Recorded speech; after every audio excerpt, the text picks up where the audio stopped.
ওকে ভীষণ চিন্তিত লাগছে, মনে হচ্ছে কোনো সমস্যাই আছে। অর্ষা ঠোঁট কামড়ে ধরে স্থির দৃষ্টিতে চেয়ে আছে। প্রিয়া যা বলছে তা মনোযোগ দিয়ে শুনছে। এইসব দর্শন কেয়ার না করে ওর সামনে গিয়ে সরাসরি প্রশ্ন করলো। অর্ষা, তুমি জুবাইরের সাথে ড্যান্স করেছো? অর্ষা দর্শনের দিকে চেয়ে কিছুটা আটকে ওঠে। ওকে দেখে অস্থির লাগছে, কপাল বেয়ে ঘাম পড়ছে, মুখটাও কেমন লাগছে। অর্ষার কাছ থেকে উত্তর না পেয়ে দর্শন খুব রেগে গেল, শক্ত গলায় বলল। আমি কিছু জিজ্ঞেস করেছি, অ্যানসার মি। অর্ষা বুঝতে পারছে না কি উত্তর দেবে, কারণ ও নিজেও জানে না কি করবে। কিছুক্ষণ আগেই জেনেছে জুবাইদের সাথে ডান্স করবে, ম্যামের সাথে কথা বলেও লাভ হয়নি, এখনো সিদ্ধান্ত নেয়নি কি করবে। এখন দর্শনকে কি বলবে? দর্শন নিশ্চয়ই কোথাও থেকে জেনে এসেছে। অর্ষা আমতা আমতা করে বলল। কিছুক্ষণ আগেই জেনেছি ওর সাথে আমাকে পারফরমেন্স করতে হবে। দর্শন উত্তর পাওয়ার সাথে সাথে বলল। করবে না ওর সাথে, তুমি কোনো পারফরমেন্স করবে না। তুমি জানো না ওকে? ওকে জেনেও কি করে এখনো বলিষ্ঠ কণ্ঠে বলতে পারছো না যে ড্যান্স করবে না? আমতা আমতা করছো। আমি ম্যামের সাথে কথা বলেছি, কিন্তু তিনি জানালেন এখন কিছুই সম্ভব না, তাই ভাবছি কি করব। দর্শনের কপালের রগ ফুটে উঠেছে। কি করবে মানে? ওর সাথে তুমি ড্যান্স করবে না, নাম কেটে দিয়ে আসবে। নাম কেটে দিয়ে আবার আসবো মানে কি? জুবাইরের সাথে তোমার কি সমস্যা? ড্যান্স করতে হলে একজন পার্টনার লাগবেই। তোমার ওকে পছন্দ না হলে তুমি আসো, তুমি পারফরমেন্স করো আমার সাথে। এত কিছুর মাঝেও দর্শন ওর কথা শুনে শান্ত হয়ে গেল, দমে গেল কিঞ্চিত, বিড়বিড় করে বলল। আমি নাচের নও জানি না। কিন্তু হারলে তো চলবে না, তাই ওকে শুনিয়ে বলল। তুমি জানো না সামনে আমার পরীক্ষা? আমার এসব ফালতু কাজের সময় নেই। অর্ষা অটল থেকে বলল। পারলে তো আমি যার সাথে ইচ্ছে নাচ করব, তুমি আসবে না এর মধ্যে। আমি তোমার কথা শুনতে বাধ্য নই। দর্শন আবারও রেগে গেল। একটু আগে জুবাইর যা ইঙ্গিত দিয়েছে তাতে অর্ষাকে ওর হাতে কিছুতেই ছাড়া যাবে না। দর্শন শুধু বলল। তাহলে শুনে রাখো, তুমি যদি ওর সাথে পারফরমেন্স করো তবে আমি তোমার সাথে ব্রেকআপ করব। দর্শন আর একটা কথাও বলল না, ঘুরে সোজা হাঁটা ধরল। অর্ষা ওর কথা গায়ে মাখল না, আত্মবিশ্বাস নিয়ে পেছনে থেকে চিৎকার করে বলল। ব্রেকআপ করবে? ঠিক আছে, আমিও দেখে নিব, করো ব্রেকআপ। প্রিয়া ওর কথা শুনে অবিশ্বাসের চোখে চেয়ে রইল, ডান বাহু চেপে ধরে বলল। পাগল হয়েছিস তুই? দর্শন ফাজলামো করছে না, ওকে সিরিয়াস লাগছে, মনে হচ্ছে কোথাও গন্ডগোল পাকিয়ে এসছে। ব্রেকআপ বুঝিস? যে ছেলের জন্য দিনরাত কেঁদে ভাসিয়েছিস, আজ তার সাথে ব্রেকআপ শব্দটা এত সহজে জুড়ে দিচ্ছিস? আমার কথা শোন, দর্শন যা বলে তাই কর। দূর, লেকচার দিস না তো। দর্শন ভালোবাসার দাবিতে যা বলবে আমি তাই করব। ওর ভালোবাসার জন্য সব ছাড়তে পারি। প্রিয়া যে বহুরূপী অর্ষাকে দেখছে, ওর দিকে অবাক হয়ে চেয়ে আছে। তাহলে এসব কি ছিল? অর্ষা আলতো হাসলো, তারপর বলল। ও যখন অধিকার দেখায় তখন আমার ভীষণ ভালো লাগে, আর ওকে জ্বালাতে তার চেয়ে বেশি ভালো লাগে। প্রিয়ার মাথায় হাত। হায় আল্লাহ, তোকে বুঝতেই পারি না।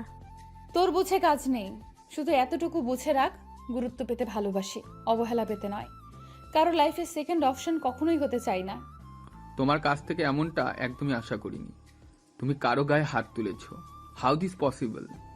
এর পেছনে কি কারণ রয়েছে দর্শন? প্রিন্সিপাল স্যার দর্শনকে প্রশ্ন করলো। দর্শন একবার জুবাইদের দিকে তাকালো, তারপর স্যারের দিকে চেয়ে বলল। স্যার, আপনি আমাকে ভালো করে চিনেন। আমি কখনো কোনো কলহ, বিবাদ, মারামারিতে জড়াইনি, কিন্তু ও আমাকে বাধ্য করেছে। নিজেকে কন্ট্রোল করতে পারিনি। কি এমন হয়েছে যে তুমি নিজের রাগ কন্ট্রোল করতে পারোনি? দর্শন আমতা আমতা করছে, কি করে বলবে বুঝতে পারছে না। প্রিন্সিপাল ওর নিরাপত্তা আর কাছুমাছু মুখ দেখে বিরক্ত হলো। চুপ করে আছো কেন দর্শন? জুবায়ের, তুমি বলো ঘটনা কি? ওকে কি বলেছো? আমি এমন কিছু বলিনি স্যার যাতে ও আমার গায়ে হাত তুলবে। দর্শন ওর অকপটে বলা মিথ্যা শুনে ভীষণ ক্ষেপে গেল, হিতাহিত বোধ হারিয়ে বলল। তুই কিছু বলিসনি? অর্ষাকে নিয়ে আজে বাজে কথা বলিসনি? বাজে ইঙ্গিত দিসনি? এইসব বলার পরেই দর্শনের হুঁশ এলো। রাগের মাথায় অর্ষাকে এই ঘটনায় জড়িয়ে ফেলল। ওর নামটা এখানে না জড়ানোই উচিত ছিল। জুবাইদের মুখ থমথমে। প্রিন্সিপাল স্যার জিজ্ঞেস করলেন। আরশা কে? দর্শনের এখন আর চুপ থাকার উপায় নেই, তাই পরিচয় দিল অর্ষার। অন্বেষা হাসান। ফার্স্ট ইয়ারের আরশা? জি স্যার।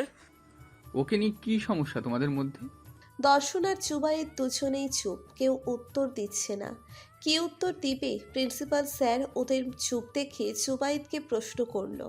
ও সত্যি বলেছে আরশাকে নিয়ে আজে বাজে কথা বলেছো? জি না স্যার, আমি অর্ষাকে নিয়ে আজেবাজে কথা বলিনি।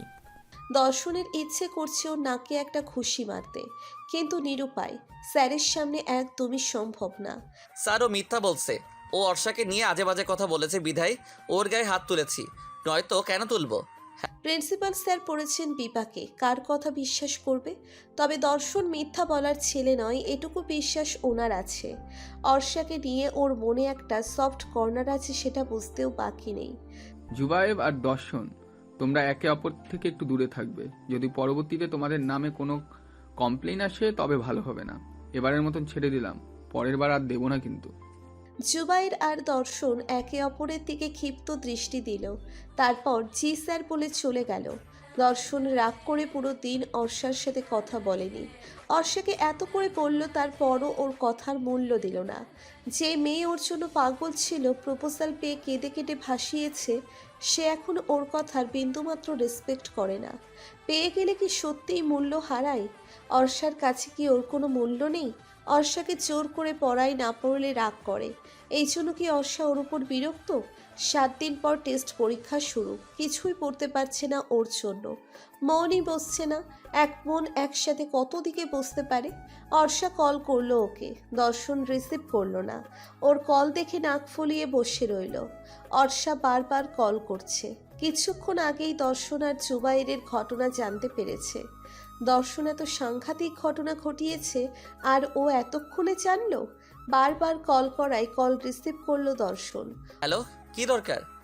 তুমি নাকি জুবাইরের সাথে আজ মারামারি করেছো? হ্যাঁ করেছি তো। অর্ষার কেন জানি আনন্দ লাগছে খুব। ওর বয়ফ্রেন্ড ওর জন্য একটা ছেলেকে মেরেছে। উফ, তবুও ভাব মেরে বলল, তো মানে কি? মারামারি কেন করেছো? আমি মারামারি কেন করছি তা জানার দরকার নাই, তুমি গিয়ে ওর সাথে নাচো। অর্ষা কঠিন গলায় বলল। কি বলছো এসব? এইভাবে কেন বলছো? কেন বলছি? তুই তো আমাকে 2 টাকার দাম দিস না। তুই জানিস ও আজকে তোকে নিয়ে কত আজে বাজে কথা বলেছে, কত বাজে ইঙ্গিত দিয়েছে। যা গিয়ে নাচ ওর সাথে, নাচতে গেলেই বুঝবি ও একটা লোফার। ওর কোনো ক্যারেক্টার আছে? আমার কথার দাম তো দিবি না, যা নাচ গিয়ে। বয়ফ্রেন্ড হিসেবে আগলে রাখতে চেয়েছি, কিন্তু তুই তো আগলে আগলে থাকবি না। অর্ষা ওর কথা শুনে গোপনে ঢোক গিলে নিচু কণ্ঠে বলল, রাগ করছো কেন? আমি তো ক্যান্সেল করে দিয়েছি। তোমাকে দাম দেই না কে বললো? আমি সিদ্ধান্ত নিতে পারছিলাম না, তারপর তোমার কথায় ক্যান্সেল করে এসেছি। তাহলে তখন কেন বলছিলে তুমি নাচ করবে? ব্রেকআপের ব্যাপারটাও সহজভাবে নিলে। আমি তোমাকে ইচ্ছে করে জ্বালাচ্ছিলাম। এভাবে না জ্বালিয়ে কেরোসিন গায়ে ঢেলে লাইটার দিয়ে জ্বালিয়ে দে।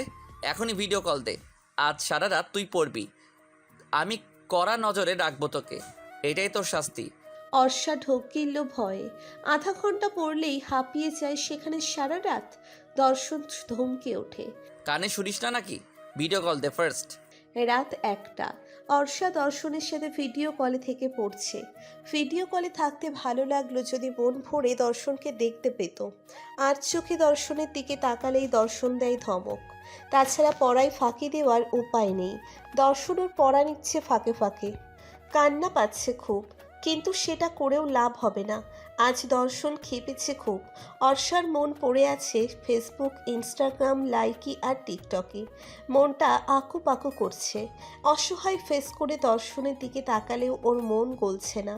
কত নিষ্ঠুর প্রেমিক, একটু মজা করার এই শাস্তি। অর্ষার মনের আকাশে মেঘ জমেছে। আকস্মিক যে কোনো মুহূর্তে আকাশ ভেঙে বৃষ্টি পড়বে। এর কারণ 4টে দিন দর্শনের সাথে দেখা হবে না। 4 দিনের জন্য বাবার সাথে থাইল্যান্ড যাচ্ছে। দর্শনকে এখনও জানানো হয়নি। জানলে কি রিয়াকশন দেবে সেটাও জানা নেই। 5 দিন পরে ওর পরীক্ষা। পড়াশোনা নিয়ে বেশ ব্যস্ত আছে, তবে জানাতে তো হবেই। না জানিয়ে তো যেতে পারবে না। আর বাড়িতেও ফিরতে হবে তাড়াতাড়ি, লাগেজ গোছাতে হবে। হেই, দর্শন ওর পাশে এসে বসল।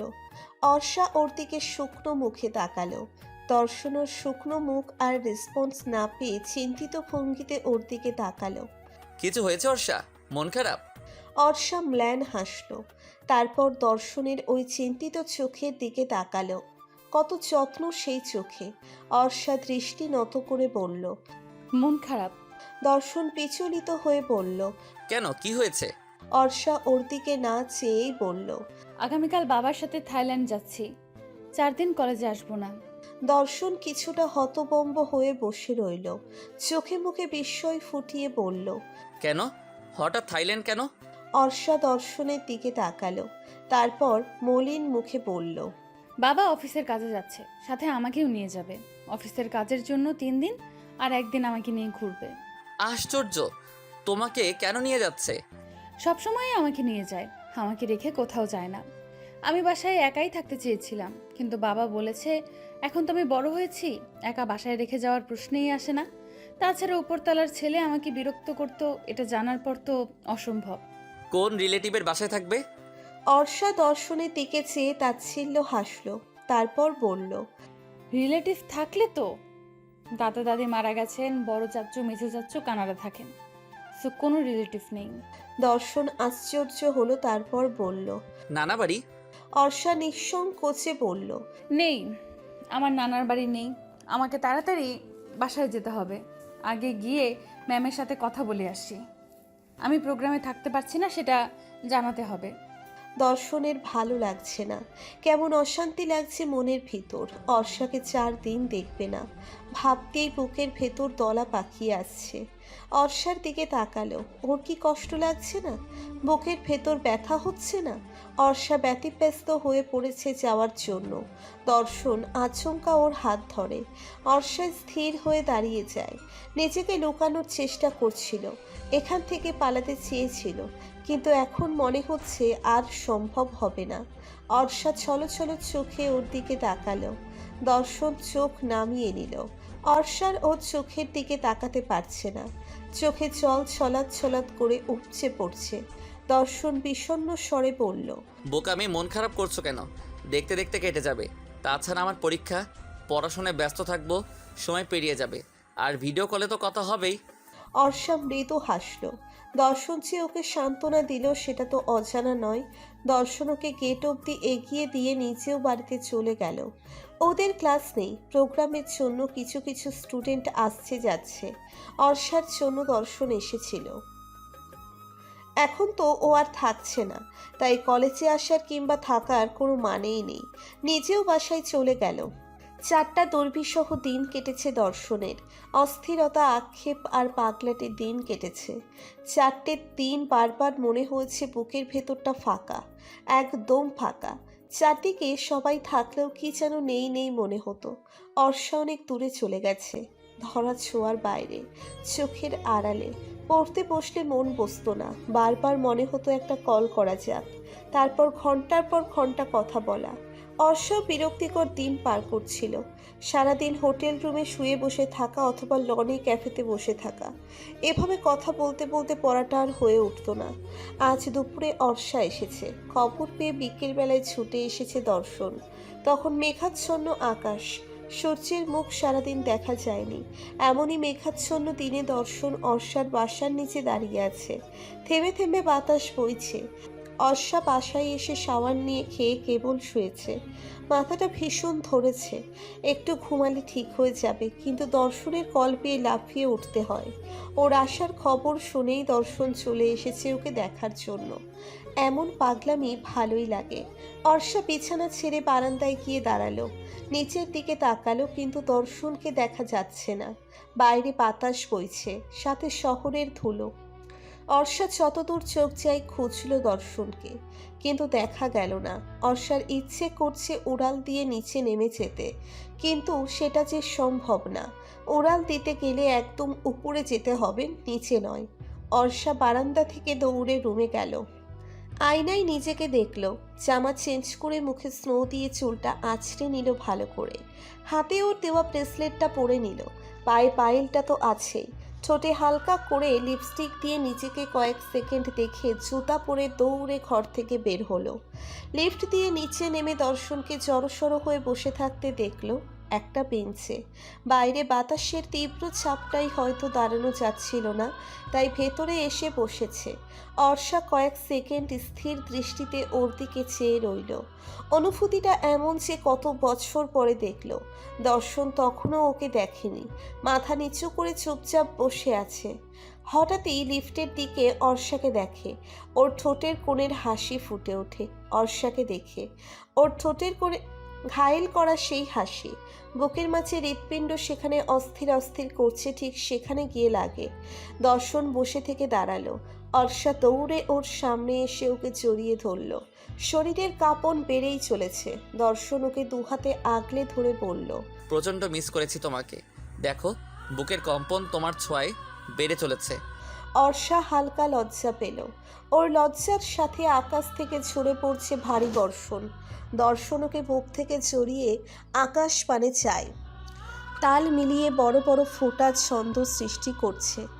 দর্শন অর্ষার দিকে চেয়ে মুচকি হাসল। অর্ষা ওর দিকে ফ্যালফ্যাল করে চেয়ে আছে, কিছুই বোধগম্য হচ্ছে না। কিছু বোঝার আগেই ওর হাত ধরে টেনে নিয়ে গেল গেটের বাইরে। অর্ষা বৃষ্টিতে ভিজে যাচ্ছে। দর্শন, কি করছো? ভিজে যাচ্ছি তো। বৃষ্টির সাথে তাল মিলিয়ে উচ্চস্বরে বলল, আজ তোমার সাথে ভিজতে চাই। পরশু তোমার পরীক্ষা, অসুস্থ হয়ে পড়বে। দর্শন ওর কথা শুনছেই না। ওকে টেনে ওর বাড়ি থেকে অনেকটা দূরে নিয়ে গেল। তারপর দুজন হাতে হাত রেখে ভিজতে লাগলো প্রেমের স্রোতে। ঝিরি ঝিরি বৃষ্টির সাথে মৃদু বাতাস। হাতে হাত রেখে দুজন বাচ্চাদের মতো দৌড়চ্ছে। রাস্তার দুধারে কয়েকজন ছাতা মাথায় দৌড়চ্ছে। কেউ কেউ আবার ভিজে একাকার। অনেকেই ওদের পাগলামি দেখছে। দুজন প্রেমিক যুগল বৃষ্টি বিলাস করছে। দর্শনের আজ প্রথম পরীক্ষা। গায়ে হালকা জ্বর। সেদিন বৃষ্টিতে ভেজার পর মাঝরাতে কাঁপুনি দিয়ে জ্বর আসে ওর। পরের দিন বিছানায় শুয়ে থাকতে হয়েছে সারাদিন। মেডিসিন নিয়ে আগের চেয়ে সুস্থ হলেও হালকা জ্বর থেকে যায় গায়ে। সেই জ্বর নিয়ে পরীক্ষা দিতে এসেছে আজ। মুখটা ফ্যাকাশে হয়ে আছে। দুদিন ধরে কিছু মুখে তুলতে পারেনি। অর্ষা তাই ওকে বকাবকি করছে। কতবার বলেছিলাম তোমাকে? হ্যাঁ, আমার কথা তো শুনবে না। এবার জ্বর নিয়ে বসে থাকো। বললাম ভেজার দরকার নেই, তোমার পরীক্ষা আছে। এখন ভালো করে প্রিপারেশন নিতে পারছো? পরীক্ষা ভালো হবে। আরে, তুমি তো বকেই যাচ্ছ, একটু শুভকামনা তো জানাবে। অর্ষা রেগে মেগে বলল। আর শুভকামনা? তোমার চেহারা দেখেছো? দর্শন ওর কথা শুনে কিঞ্চিত হাসল। তারপর বলল, কেন, চেহারা দেখে প্রেম পাচ্ছে না? তারপর ফিক করে হাসল। ওর হাসি দেখে অর্ষা আর রাগ করে থাকতে পারল না। ও নিজেও হেসে ফেলল। দর্শনকে কিছুক্ষণ দেখে বলল, ভালো করে পরীক্ষা দিও, পরীক্ষা শেষে দেখা করে যেও। দর্শন ওর গাল টেনে ধরে বলল। আচ্ছা, এখন আমি যাই। অর্ষা স্মিত হেসে বলল। আচ্ছা। দর্শন কিছু দূর গিয়ে আবারও ঘুরে অর্ষাকে দেখল। অর্ষা মিষ্টি হাসল। সবটা দাঁড়িয়ে দাঁড়িয়ে আলিশা দেখছিল। ওদের প্রেমালাপ ওর কাছে আধিক্যতা লাগছিল। মনে মনে রাগে ফুসফুস করছে। তোমাদের এই আদিক্ষেতা আমার আর সহ্য হচ্ছে না। খুব শীঘ্রই একটা ব্যবস্থা করব। বিরসু আর ফ্যাকাশে মুখে হল থেকে দর্শন বের হচ্ছে। গায়ে কলেজের ড্রেস, হাতে সাদা রঙের একটি ফাইল। ফাইলে প্রয়োজনীয় সরঞ্জাম। আজ সপ্তম পরীক্ষা পদার্থবিজ্ঞান শেষ হলো। পরীক্ষা খুবই জঘন্য হয়েছে। এতটা জঘন্য পরীক্ষা পুরো ছাত্র জীবনে দেয়নি। যদি সবার পরীক্ষা খারাপ হতো তাহলে মানা যেত বিষয়টা। প্রশ্নপত্র হার্ড হয়েছে ভেবে নিজেকে সান্ত্বনা দিতে পারত, কিন্তু এখন কি বলে নিজেকে সান্ত্বনা দিবে? কি করে নিজেকে বোঝাবে বুঝে উঠতে পারছে না। খুব বেস্টি ফিলিং হচ্ছে। এমন একটা সময়ে এমন একটা জায়গায় দাঁড়িয়ে আছে যেখানে শুধু টপ করতে হবে, কিন্তু 7টা পরীক্ষায় 3টে সাবজেক্ট খারাপ হয়েছে। সামনে এইচএসসি, ফুল প্রস্তুতি নেওয়া হয়েছে। এখন সব পরীক্ষা ইজিলি দেওয়ার কথা। দর্শনের এইচএসসি পরীক্ষায় চোখের সামনে ভাসছে। এমন যদি এইচএসসিতে হয় ভাবতেই পিলে চমকে উঠেছে। নিজেকে ধাতস্থ করে মুখের এক্সপ্রেশন পাল্টিয়ে অর্ষার সাথে দেখা করতে গেল। অর্ষা ওকে দেখা মাত্রই হাস্য উজ্জ্বল মুখে জিজ্ঞেস করলো, পরীক্ষা কেমন হয়েছে? দর্শনের বুকটা ধুক করে ওঠে। মনে পড়ে গেল জঘন্য পরীক্ষার কথা, তবুও নিজেকে সামলে নিল। ফ্যাকাশে মুখটা যথাসম্ভব হাসি হাসি করার চেষ্টা করছে, কিন্তু মনে হচ্ছে ব্যর্থ হচ্ছে। অর্ষার মুখ থেকে হাসি মিলিয়ে গেল। উপকণ্ঠা নিয়ে জিজ্ঞেস করল। ভালো হয়নি? দর্শন অর্ষার দিকে চেয়ে বলল। আমার পরীক্ষা আবার খারাপ হয়? আমি কে ভুলে গেছো? না, তোমার মুখটা কেমন দেখাচ্ছে? দর্শন কপালের ঘাম মুছে আকাশের তেজস্বী সূর্যের দিকে চেয়ে বলল। কত গরম দেখেছো, তাই ক্লান্ত লাগছে, একটু পানি খাওয়া দরকার। অর্ষা ওর কথা শুনে ব্যাগ থেকে দ্রুত পানির বোতল বের করে ছিপি খুলে বোতল বাড়িয়ে দিল। দর্শন ঢক ঢক করে দূরে বোতল নিয়ে সাবার করলো। পানি খাওয়ার সময় ঠোঁট বেয়ে পানি পড়ছে। অর্ষা একটা টিস্যু বের করে দিল ব্যাগ থেকে। আলিশা বাসায় যাওয়ার জন্য ফার্স্ট ইয়ারের ক্লাসের সামনে দিয়ে যেতেই ওদের দুজনকে দেখলো। আজকাল ওদের একসাথে দেখলে গায়ে আগুন চলে যায়। এখনো তেমন লাগছে, শরীর চলে যাচ্ছে। দর্শন মুখ মুছে অর্ষার দিকে চেয়ে মৃদু হেসে বলল। ধন্যবাদ, তুমি থাকো, আমি যাই, আগামীকাল পরীক্ষা আছে, পড়তে হবে। অর্ষা মাথা নাড়িয়ে সায় দিল। দর্শন হাঁটতে হাঁটতে ভাবতে লাগলো, আজ গিয়ে খুব ভালো করে প্রিপারেশন নিতে হবে। আগামীকালের পরীক্ষা ফার্স্ট ক্লাস হওয়া চাই। ও নিজের বেস্টটা দেবে, আর কোনো পরীক্ষা খারাপ হওয়া যাবে না। বাবা মা কত আশা স্বপ্ন নিয়ে বসে আছে, তাদের নিরাশ করা যাবে না। অর্ষা দর্শনের জন্য অপেক্ষা করছে। মাত্র তো আর কয়েকটা দিন, তারপর দর্শন আর কলেজে আসবে না। আগের মতো দেখা হবে না, নতুন কোনো ইনস্টিটিউটে জয়েন করবে, সেখানে কত বন্ধু হবে। দর্শন এখানে আর আসার সময় পাবে না। ওদের দেখা হবে কোনো রেস্টুরেন্ট অথবা পার্কে। তখনই আলিশা ওর সামনে এলো। আলিশাকে দেখে অর্ষা চমকে যাওয়ার পাশাপাশি ভ্রুকুচকে তাকালো। তখনই আলিশা ওর সামনে এলো। হঠাৎ কেন ওর কাছে এসেছে, আর কি বলতে এলো? অর্ষার ভাবনায় ছেদ ধরিয়ে বলল। তুমি কি জানো তোমার জন্য দর্শনের ভবিষ্যৎ অন্ধকার হয়ে যাচ্ছে? অর্ষা নাক কুঁচকে পড়ল। তাতে তোমার কি? তোমার ভবিষ্যৎ তো ঠিক আছে। কোটিপতির মেয়ে কোটিপতি বিয়ে করে সেটেল হয়ে যাবে। Shut up! সবসময় ফানি লাগে তোমার। তোমার মতো ফালতু একটা মেয়ে চক্করে পড়ে সব শেষ করছে। আমার চক্করে? আমি কোনো চক্কর চালাই না, ভালোবাসি, দুজন দুজনকে ভালোবাসি। এটা ভালোবাসা? এইসব তোমার নাটক। চক্কর চালাচ্ছ। তাহলে তুমিও চক্কর চালাও, চক্কর চালিয়ে দর্শনের ভবিষ্যৎ উজ্জ্বল করে দাও। অসভ্য মেয়ে, দর্শনের থেকে চোখই সরছে না তোমার। না, সহ্য না, কারণ আমি আর উপযুক্ত তুমি নয়। তোমার কি যোগ্যতা আছে রূপে গুণে অর্থবিত্ত নাম খ্যাতিতে? আমার নখেরও যোগ্যতাও না তুমি। তোমার তো বেশ যোগ্যতা আছে, রূপ বেয়ে বেয়ে পড়ছে, একদম ডানাকাটা পড়ি। তাহলে তোমার কপালে কেউ জুটছে না কেন? আমার বয়ফ্রেন্ডের পেছনে পড়ে আছো কেন? কারণ ও আমার, ও শুধুই আমার। তোমার চোখের সামনে ওর হাত ধরে ঘুরবো, ডেটে যাবো, চুমো খাবো, ফেসবুকে পিক আপলোড দেবো। তখন চেয়ে চেয়ে শুধু দেখবি দর্শনের ভবিষ্যৎ নষ্ট করেছিস। তোর জন্য ওর পড়াশোনায় ক্ষতি হয়েছে, তোর জন্য ওর পরীক্ষা বাজে হচ্ছে। তুই গার্লফ্রেন্ড হিসেবে অযোগ্য ও ব্যর্থ। অর্ষার পেটটি চলে যাচ্ছে, নিজের রাগ কন্ট্রোল করতে পারছে না। দর্শনকে নিয়ে এসব বলছে, সহ্য হচ্ছে না ওর। হিতাহিত জ্ঞান হারিয়ে ঠাঠিয়ে দিল একটা চর। আলিশা হতবাক হয়ে চেয়ে রইল। এতগুলো মানুষের সামনে এভাবে মারবে ভাবতেও পারেনি। এর আগে ফুসফুস করতে করতে বলল। তোমার চোখ আমি গেলে দেব, নির্লজ্জ বেহায়া। দর্শনকে চুমু খাবি? তোকে আমি বিষ খাওয়াবো। আলিশা গালে হাত দিয়ে চারদিকে তাকালো। দু একজন চেয়ে আছে ওর দিকে। অপমানে ক্ষোভে চোখ লাল হয়ে গেছে। দাঁতে দাঁত চেপে বলল। How dare you! আমাকে থাপ্পড় মারলি, এর ফল কি হতে পারে জানিস? অর্ষা ডোন্ট কেয়ার ভাব নিয়ে বলল। যা খুশি কর, তোকে আমি ভয় পাই? আলিশার গাল বেয়ে এক ফোঁটা উষ্ণ পানি পড়ল। এইবার পাবি, দেখ আমি তোর কি হাল করি। তুই এসে আমার পায়ে পড়বি। আজ কেমিস্ট্রি প্রথম পত্র পরীক্ষা ছিল। আজও পরীক্ষা ভালো হয়নি। দর্শনের মুডটাই নষ্ট হয়ে গেল। 8টা পরীক্ষার মধ্যে 4টেই খারাপ হলো। মুড অফ করে বারান্দায় বসে আছে। অর্ষার সাথে দেখা করতে চায়নি। কেন জানি মনে হচ্ছে এই প্রেম ভালোবাসায় জড়িয়ে ধ্বংস হয়ে গেল। কিছুই ভালো লাগছে না। রোশন আর অর্পা ওর দিকে দৌড়ে আসছে। দর্শন ওদের দেখে কোনো রিয়াক্ট করলো না। রোশন হাঁপাতে হাঁপাতে বলল। দোস্ত, ওর সাথে ঝামেলা পাকিয়ে ফেলেছে। এমনি পরীক্ষা ভালো হয়নি, এর মধ্যে অর্ষা আবার কি করলো? দর্শন বসা থেকে দাঁড়িয়ে গেল। কি করেছে ও? আলিশাকে সবার সামনে থাপ্পড় মেরেছে। ও তো কেঁদে কেটে বাবাকে কল দিয়েছে, সবাইকে বলেছে অর্ষাকে কলেজ থেকে বিদায় না করে ও লাইফ ফেল না করে ছাড়বে না, ওর পড়াশোনা নষ্ট করে দেবে। দর্শনের বেশ রাগ লাগছে। যাই হয়ে থাক না কেন, বয়সে বড় একটা মেয়ের গায়ে হাত তুলে কি করে? এখন প্রিন্সিপাল ডাকবে, গার্জিয়ান আসবে, পানিশমেন্ট দেবে, জঘন্য ব্যাপার স্যাপার। এখন যদি ওকে কলেজ থেকে বহিষ্কার করে তাহলে ওর স্টাডি কেরিয়ার শেষ।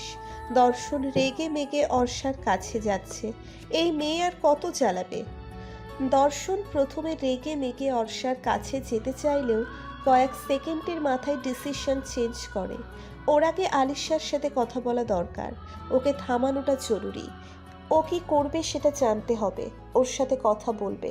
ওকে যদি বুঝিয়ে কাজ হয় পরে অর্ষার সাথে কথা বলে নিবে। আলিশা কাঁদতে কাঁদতে চোখ লাল করে ফেলেছে। ওর বন্ধুরা ওকে সামলাচ্ছে। লাল চোখ মুখ দেখে ভয়ঙ্কর লাগছে, মনে হচ্ছে চারপাশ জ্বালিয়ে দিবে। আলিশা যে কত জেদি সেটা অজানা নেই।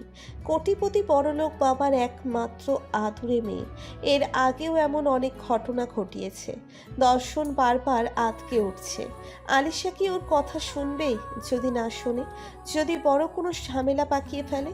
উফ, কিছুই ভাবতে পারছে না। দর্শন আলিশার কাছে এগিয়ে গেল।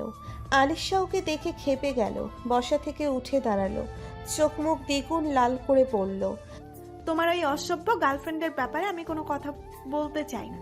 আমি ওকে ওর যোগ্য শাস্তি দেব। দর্শন ওকে শান্ত করার চেষ্টা করার জন্য কিছু বলতে চাইলে আলিশা চেঁচিয়ে উঠল, ওকে আমি কলেজ থেকে বের করে দেব, ওর লাইফ ডিস্ট্রয় করে দেব। আর এত বড় সাহস, আমার গায়ে হাত তোলে, পাবলিক প্লেসে অপমান করেছে আমাকে। ওকে আমি ছাড়বো না, পাপা আসছে। আলিশা চোখের পানি মুছল। দর্শন মনে মনে ভয় পাচ্ছে ওর আচরণে, কিন্তু দমে গেলে চলবে না। অর্ষার জন্য ওকে সর্বোচ্চ চেষ্টা করতে হবে। আলিশা প্লিজ কুল, একটু আমার কথা শোনো প্লিজ, মাথাটা ঠান্ডা করে বসো। দর্শন ওকে বসার জন্য অনুরোধ করছে। আলিশা চোখ মুছে বসলো। দর্শন কিভাবে কথা শুরু করবে বুঝতে পারছে না। দেখো আলিশা, তুমি তো জানো অর্ষা একটু পাগলাটে টাইপের। ও পাগলাটে, ও একটা অসভ্য, ম্যানারলেস, কোনো শিক্ষা নেই ওর, বেয়াদব মেয়ে একটা। আমি ওকে ছাড়বো না। আলিশা প্লিজ প্লিজ একটু বোঝার চেষ্টা করো, ব্যাপারটা আমরা মিটিয়ে নেই। বিষয়টি ফ্যামিলি পর্যন্ত যাওয়া কি দরকার ছিল? ও যে মেয়ে, তাতে ওর সাথে কেউ কিছু পার্সোনালিটি মেটাতে পারবে না। এর জন্য বড়দের প্রয়োজন। গার্জিয়ান আসবে, প্রিন্সিপাল স্যারের সামনে সব হবে। দর্শন কিছুতেই আলিশাকে বোঝাতে পারছে না, অনুরোধের সুরে বলল, প্লিজ আলিশা একটু বোঝার চেষ্টা করো, অবুঝের মতো আচরণ করো না। আমার অনুরোধ রাখো, ব্যাপারটা নিজেদের মধ্যে মিটিয়ে নাও। মাত্র কয়েকদিন, তারপর আমরা এই কলেজ ছেড়ে চলে যাব। যাওয়ার আগে ভালো কিছু রেখে যাওয়া উচিত কি না? আলিশা কিছুক্ষণ ভাবছে কি করা যায়। কোনো সুযোগ কি পাওয়া যাবে? যদি বাবাকে ছাড়াই ওকে শায়েস্তা করা যায় আর দর্শনের মনও রাখা যায়। আলিশা নিজের মাথাটা কাজে লাগিয়ে খুব বুদ্ধি আঁটতে লাগলো। দর্শন ওর দিকে অতি আগ্রহের সাথে চেয়ে আছে, মনে মনে প্রে করছে যেন মেনে নেয়। ওকে, আমি বাবাকে আসতে মানা করে দিচ্ছি। আর ওকে কলেজে ও ছাড়তে হবে না, তবে একটা কাজ করতে হবে। দর্শন জানে কাজটা সহজ হবে না, তবুও চট করে প্রশ্ন করলো, কি কাজ? ওকে মাফ চাইতে হবে। আমাকে থাপ্পড় মারার জন্য অনুতপ্ত, নিজের বেয়াদবির জন্য মাফ চাইতে হবে। আর সেটা পাবলিক প্লেসে, মানে যেখানে থাপ্পড় মেরেছে সেইখানে। দর্শন জানে অর্ষার অনেক ইগো, আলিশার কাছে ক্ষমা কিছুতেই চাইবে না, কিন্তু ওকে বোঝাতে হবে, মানাতে হবে, এছাড়া উপায় নেই। নয়তো অর্ষার বাবাকে ডাকবে, মেয়ের জন্য তিনি অপমানিত হবে।